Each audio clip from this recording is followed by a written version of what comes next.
ఇప్పుడు ఎవరి మీద ఆధారపడ్డారు? మన నితీష్ కుమార్ గారి మీద, లేకుంటే చంద్రబాబు నాయుడు గారి మీద, వీళ్ళిద్దరి మీద ఆధారపడి. ఇద్దరు నేషనల్ స్టేచర్ ఉన్న లీడర్స్ కదా, స్టేచర్ ఉన్న లీడర్సే. కానీ వీరి మీద ఆధారపడడం కూడా ఆయనకి ఇష్టం లేదు మోడీ గారికి. మోడీ గారికి ఎంతసేపు ఉన్నా భారతదేశాన్నంతా వారి గుప్పట్లో పెట్టుకోవాలని, ఇప్పుడు మన రాష్ట్రంలో ఏదో పవన్ కళ్యాణ్ ద్వారా దీన్ని కూడా మనం బీజేపీలో తొందరలో కూడా అది కూడా జరుగుతుంది అనుకుంటున్నా. ఉగాది తర్వాతనో, ఉగాది అయిపోయిన తర్వాతనో, ఒక నెల ముందో వెనకో జరగచ్చు. కానీ మీరు ఎప్పటి నుంచి చెప్తూ వస్తున్నారు ఇది తప్పకుండా. ఇది నేను గత 6 నెలల నుంచి 4 నెలల నుంచి చెప్పుకుంటూ వస్తున్నా. బీజేపీ జనసేనలో విలీనమైపోయి, జనసేన అధినేత కూడా బీజేపీలో విలీనం అయిపోతాడు.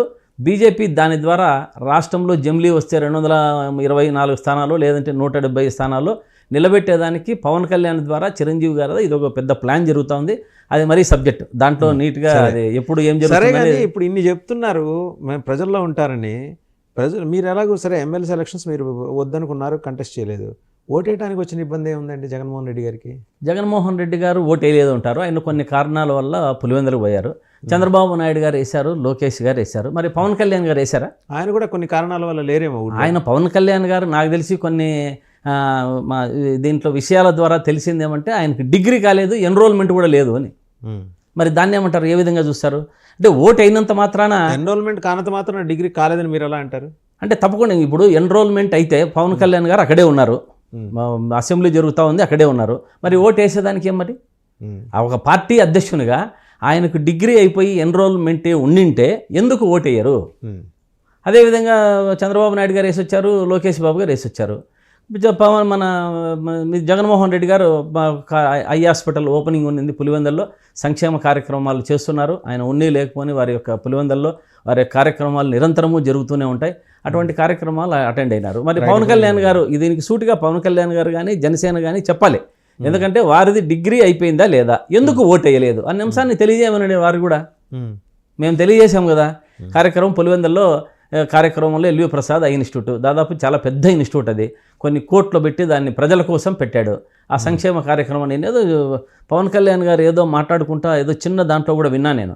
జగన్మోహన్ రెడ్డి గారికి సాక్షి టీవీ ఉంది, భారతీ సిమెంట్ ఉంది, ₹1 ఖర్చు పెడుతుంటాడా అని అడుగుతుంటాడు.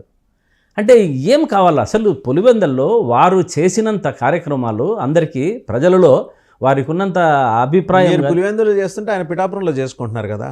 అంటే పులివెందులో హాస్పిటల్ వస్తుంది. ఈయన పులివెందుల ఇదే కాదు, రాష్ట్ర వ్యాప్తంగా ఇన్ని మెడికల్ కాలేజ్ ఎవరు తెచ్చారండి?